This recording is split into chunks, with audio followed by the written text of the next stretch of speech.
Hey guys, so I just got back from seeing Ghostbusters at the theatre, of course the reboot of the classic franchise, and I just wanted to add my voice to the chorus of varying opinions on the internet, because that's basically what I do.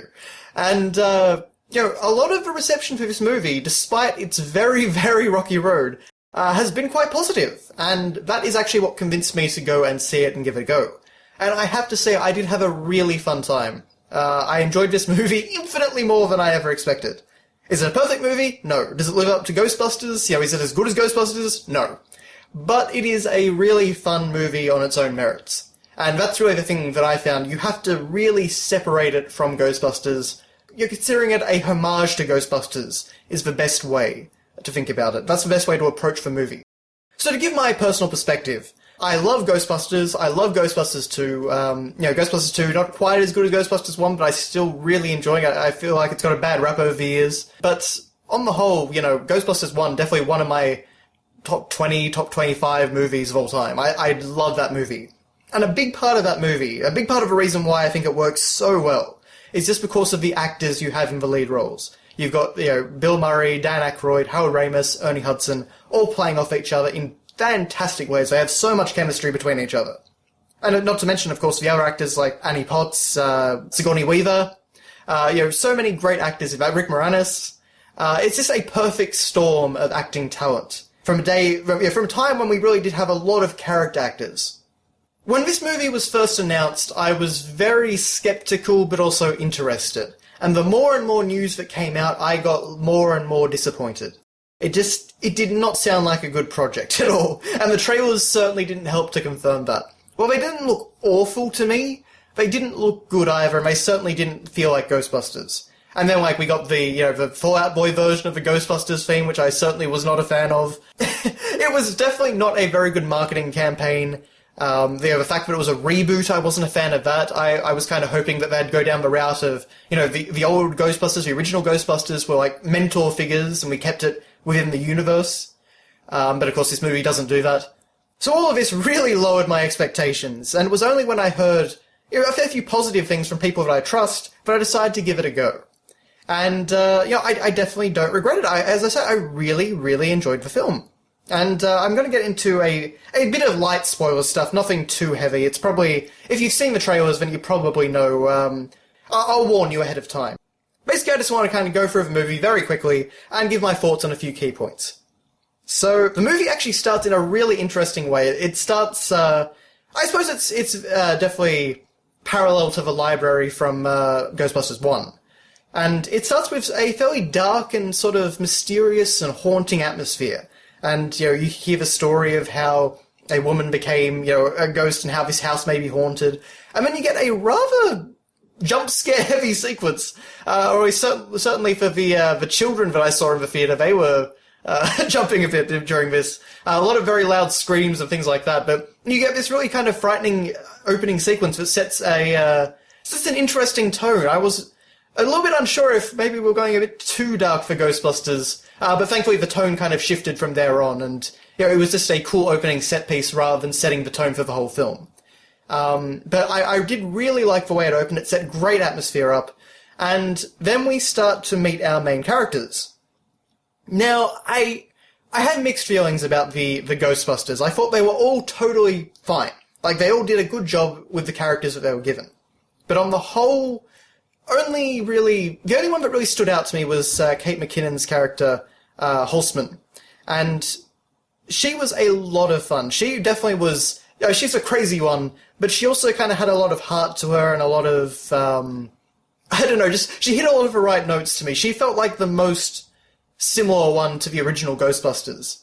To me anyway. And she was definitely, she was one that really made all the equipment and did all that sort of stuff. So she was definitely a focal point of the film, and she was by far one of the most enjoyable aspects, so I'm very interested to see more of this actress in films going forward. I know that she was on Saturday Night Live, but I haven't really seen her in much beyond that. So, that was a really positive and surprising element for me. In terms of, I thought Melissa McCarthy was fine. The banter between her and I'm completely blanking on the name, but the character's name is Erin in the film. I found that was kind of, it was nice. They had a really solid friendship. but also some of the comedy between them I didn't feel worked that well. It was not a sort of comedy that I found that enjoyable. Oh, to be fair, most of the audience was chuckling, so maybe it's just me. But there was certainly a lot of comedy near the start of the film which really didn't connect with me. I was just kind of sitting there and, the laughs just weren't landing for me. Actually, that is one thing I will say in this movie. A lot of chuckles. Not a lot of, full-on laughs, but a lot of good kind of moments. There were a few there. There were a few solid laughs, but definitely not as funny as the original, in my opinion. Although it definitely does keep up a light and enjoyable atmosphere. And certainly I think I'm glad that I saw it at the theatre, because the audience kind of kept that atmosphere energized as well. People, even if I wasn't laughing, other people were laughing, and so it kept up the sort of feeling of this being a fun movie, which definitely added to the experience. But, we were basically introduced to the characters, we meet our first ghost, and I have to say that the ghosts in this film, well, kind of very different from what we got in the original the original two Ghostbusters. They're much more, well, they're all basically human, most of them anyway. And they sort of take this cool blue ethereal form. And I really, really like the design. Even though it doesn't feel as Ghostbusters as, the original creations for that film, they're not quite monsters in the same way. They are definitely really good designs, very striking designs, and I really enjoyed it, especially as we saw more and more of them. Like, we saw pilgrims later and all these other sort of things. It definitely plays up the traditional ghost idea more and more, rather than ghost monsters like the original film. Probably does a little bit more. Of course, if you've seen the trailers, if not spoiler alert, I suppose, Slimer is back in this movie, and he even gets a Mrs., which is, kind of funny. Mrs. Slimer looks just as horrid. And, he's not quite the friendly ghost that he was by the time of Ghostbusters 2 and, of course, the old cartoon. But at the same time, his presence was nice. That was a nice touch of classic Ghostbusters. And I did really enjoy that. Even though he definitely has a very minor role and he's just kind of more there to cause havoc than anything. And this is really the big spoiler alert. If you don't want to hear what the final ghost was, then, I'd just, skip a minute ahead or so. I won't be talking for long. But I really like the fact that they used the Ghostbusters logo as the ultimate villain. Because he's close to Stay Puft Man. He's this giant, towering monster. But at the same time, he is something different. And I like the fact that they used the Ghostbusters logo. And I really like the way that they transitioned into him, because that was it was probably the first use of 2D animation I've seen in years in a movie. Unless I'm forgetting something. So that was kind of cool. I really liked that, and it created, I don't know if it was actually supposed to be a reference to the cartoon, just like the little wink that the Ghostbusters logo gave or what, but I really like that transition. I really like the idea of using the Ghostbusters logo as the monster. And the way that they conveyed his scale was really, really cool. The way he just kind of bursts out of a skyscraper, and it was really impressively done. I really like the way that they handled all the varying ghosts in this film. Of course, another thing that we do get is plenty of gadgets and weapons and things like that, much more so than the original films. We have a new PKE meter, which I don't really like as much as the original ones, honestly. It's kind of just got this pink neon twirly bit at the top, which I kind of like the elegance of the original ones a bit more. And I've got to say, actually, some of the equipment looks a little bit less thrown together in this movie than it did in the original. To my eyes, anyway. Looked a bit fancier. But it all looked very, very cool, and I've got to say, I loved all the different weapons that, again, Kate McKinnon's character made. She basically made everything in this film. She was really the main scientist, I suppose, in a lot of ways. But I did really enjoy all the varying gadgets. And of course, you do still have the proton pack, and that still looked fantastic. They kept that effect very similar to the original films. And, that's great to see. Oh, and it just occurred to me that I forgot to talk about Paddy, which is, again, I completely forget the actress's name. Leslie Johns, something like that? I apologize, I'm terrible with remembering actors' names, but, she was much better than I expected. From the trailers, I was actually a bit worried about her. The trailer scenes that we got, the devil is a liar! And all that sort of thing, which was just kind of a bit too over the top. But I really like the way she was portrayed, because she was just portrayed as this really nice and friendly, trying to talk and engage with everyone that walked around her while she sat at her booth. And of course everyone just ignores her because people are too self-absorbed and things like that. So I really like the way that they introduced her, and she just kind of came off as a really nice and industrious sort of character, which I really enjoyed. Even though there were a few moments there, like, and again, from the trailers, I don't know if it was a race thing or a lady thing, but I'm mad as hell. And it's just probably about 2 or 3 lines in this movie, which kind of poke fun at the sexist backlash at the film. And, I didn't mind that at all. I think that's fair enough, given the amount of hate that this movie's got. But, there is a tiny bit of that in there, just kind of poking fun at the... I mean, to be fair, I suppose the audience that probably didn't go to see it. So fair enough. But anyway, the other real main character that we have is Kevin, and he is played by Chris Hemsworth. And he is possibly the stupidest person you could ever imagine. His stupidity is truly dumbfounding throughout the movie. And they do some interesting stuff with him later on, which I kind of like. But at the same time, he was a bit too frustrating. And again, I can't remember the actress's name, but the Ghostbuster Erin, she really has a thing for him just because he, naturally Chris Hemsworth is very, very attractive. And it's kind of this awkward thing where he's so stupid and useless that he will never contribute anything, but also at the same time, they keep him around because he's eye candy? And it's kind of a weird reversal of, I don't know, sexist tropes, I suppose. The big, dumb, muscular guy, but I didn't mind it, and I got enough enjoyment that it kind of offset the cringy parts. But at the same time, I did kind of find it funny that a movie that has had so many sexist attacks on it kind of has its own element of sexism. Just, I guess it's just for character, so I don't really care. I find it interesting for the way that they portrayed Kevin. And again, by the end of the movie, it kind of works okay. But, I found it just funny that, it basically, it's like the original Ghostbusters keeping Annie Potts around for eye candy. It's just a weird sort of element of this film that ultimately sets up enough good gags, but, just a weird sort of element that I found. But aside from Kevin, I think the only one left to talk about is the villain, and I won't say too much about him, so, again, spoilers.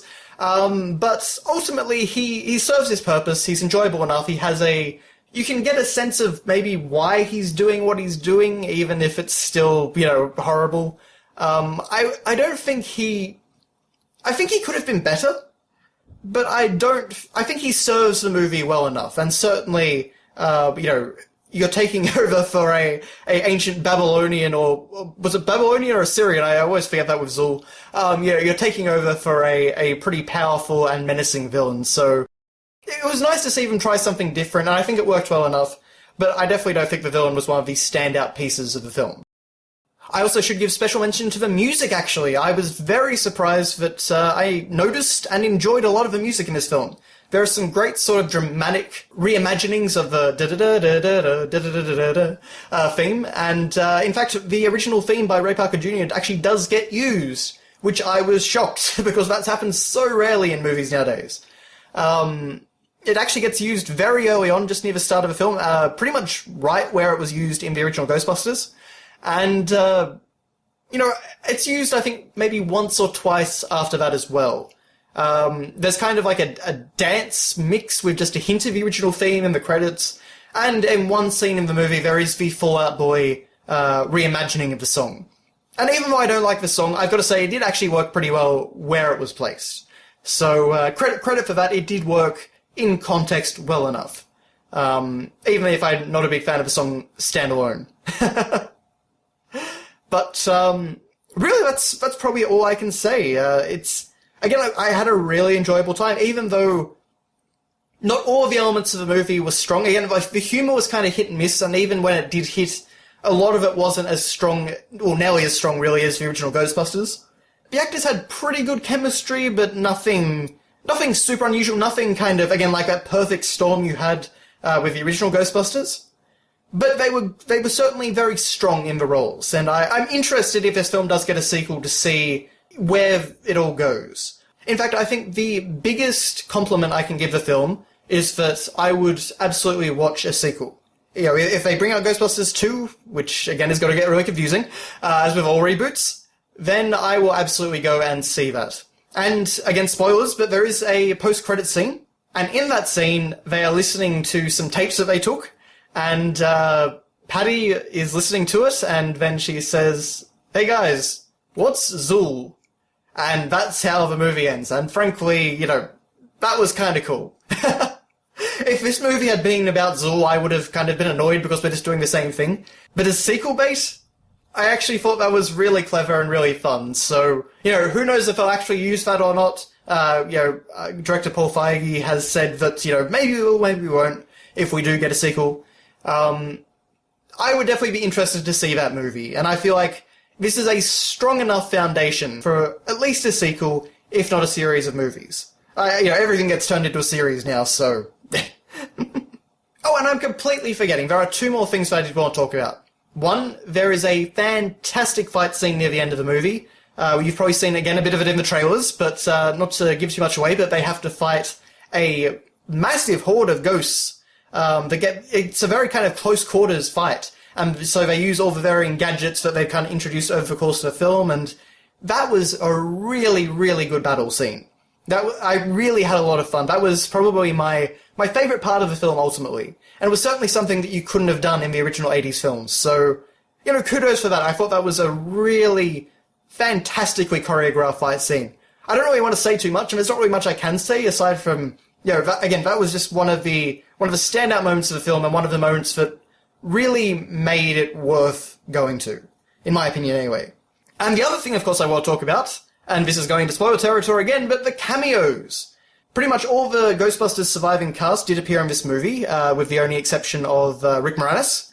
And I think that's just mainly because he's retired and, doesn't really, as far as I know, doesn't act anymore, so I think that's his reason for not doing it. But, the cameos were kind of a mixed bag to me. I found them mostly disappointing. I'd heard some kind of really positive things about the cameos, and ultimately they were one of the weaker elements of the film.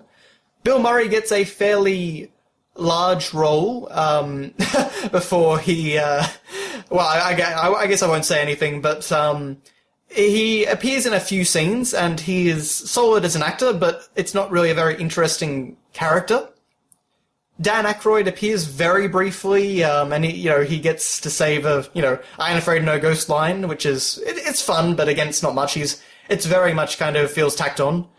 Ernie Hudson was actually thrown in pretty naturally, and I liked his little moment, as kind of a character in the film. And, what else? Annie Potts actually had a pretty good cameo as, sort of an angry receptionist, that kind of, that felt a little bit like her original Ghostbusters character. And Sigourney Weaver does also make an appearance, but again, I don't really want to spoil that. Again, I didn't really enjoy it that much, but at the same time, it was nice. Like, all these cameos, they were just nice, they were fun nods to the fans, but they weren't anything like I was hoping. They weren't just, really funny moments or really standout moments. They were just kind of in there, and it was just a wink and a nod to fans. So... nice that they were there, but I kind of wish we could have done a little bit more with them. Again, I wish that this movie had taken place in continuity, so that we had the original Ghostbusters just playing an occasional mentor role to the current Ghostbusters. Maybe they closed up shop and retired and everything, and, these women are trying to get into the business or trying to research paranormal activity. It's all been swept under the rug or something.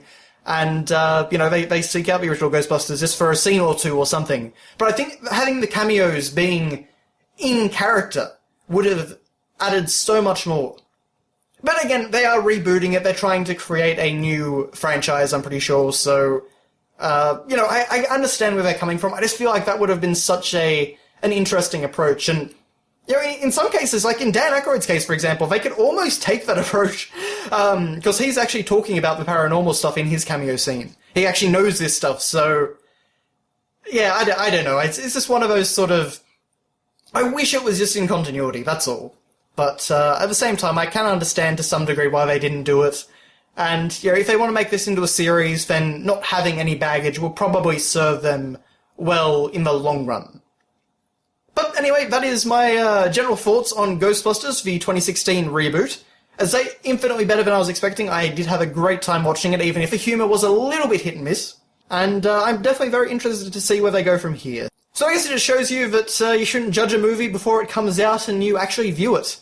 Well, I mean, I guess that's the entire point of trailers, and the trailers for this movie weren't exactly great, but just one of those things, I guess.